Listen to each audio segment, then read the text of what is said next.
Now it's time to thread our machine. First thing you're going to want to do is to raise the thread mast, which is this right here. So just bring that all the way up. You'll feel it kind of click into place. And then you're going to want to open right here by pulling it out and down. And this kind of exposes the threading area for the loopers. Now, when threading this serger, you're going to want to go from right to left. So we'll start with the lower looper.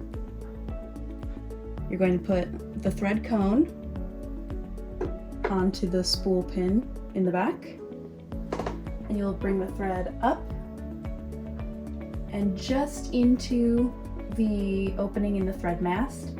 If you have a particularly slippery thread, you may want to also put it back and through this hole here, adding just a little bit more security for your thread. For this thread, we don't necessarily have to do that, so I'll just continue threading down. So you're going to go down into this clip. Again, you'll hear it click into place, and you're just going to go straight down. And note, you want to make sure that the presser foot is in the up position. That will open the tension discs and allow the thread to lie all the way in. So now that you're down here, we need to get this part set up for threading. And because this is an air threader, it's much easier, but there's a little bit of extra steps. So you're going to want to flip this switch to threading, and then you'll just move the hand wheel towards you until you hear it and see it click into place. And if you look right there, we'll see it soon. Perfect. And this little knob here shows you which side the air is going to. So since we're doing the lower looper, we are going to use this threading path. Now you're going to just pull some thread, and you're going to want to put approximately 1 inch or 2 to 3 centimeters into that hole. One tip is to snip the end of your thread, and that will just make it easier to put through that hole. So I usually start it with my finger, and then I'll take the tweezers that come with it and just push that down further. Now you can do more than 1 inch or a couple centimeters if you want, but you have to have at least that much. And you want to make sure there's like almost like a loop or a lot of slack in your thread, because you need to have enough thread to go through the tube and out the end. So once you have that in, you'll pull this up,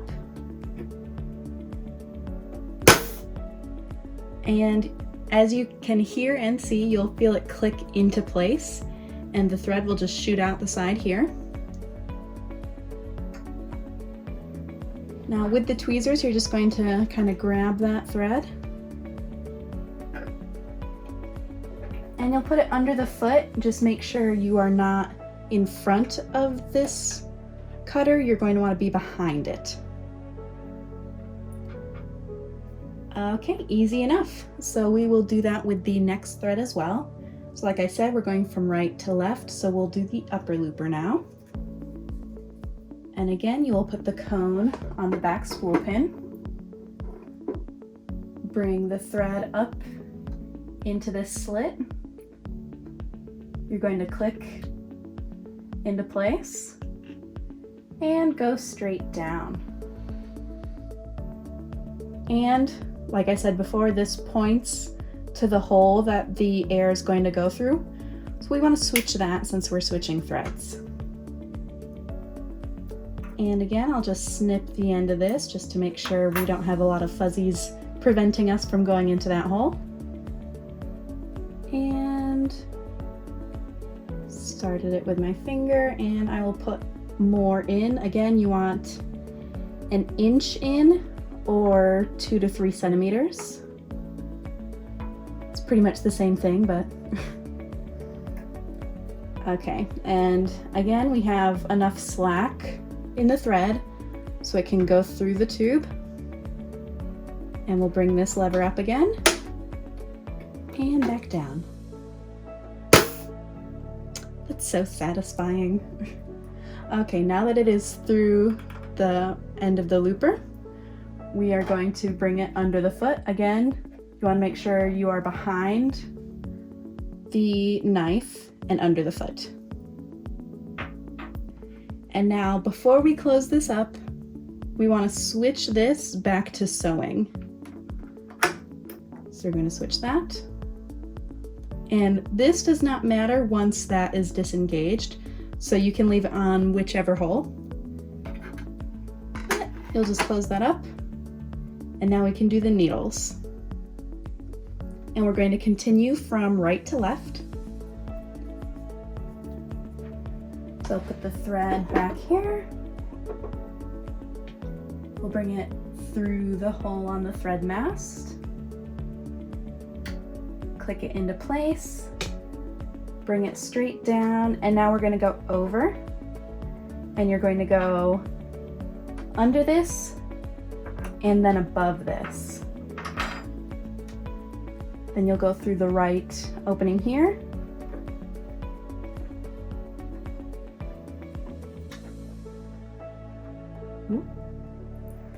And behind that guide there. And we have a built-in needle threader on this machine. Now that we've threaded the right needle, we're going to thread the left needle. So again, you'll get your cone of thread, put it on the spool pin in the back, bring it up into the slot,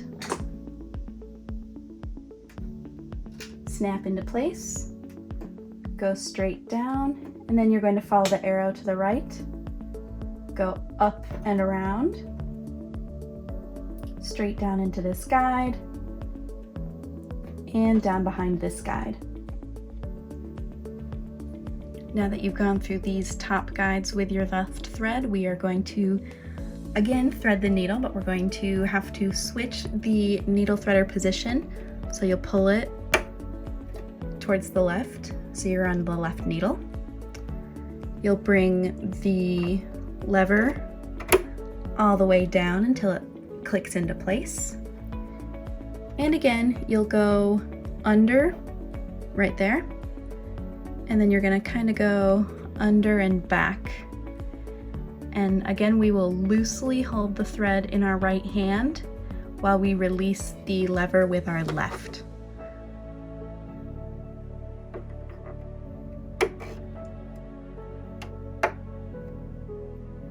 Okay, and you'll be able to see another little loop. Bring in our handy tweezers. And you're just gonna go under the foot like we did with the rest of our threads. So now you are threaded and ready to stitch.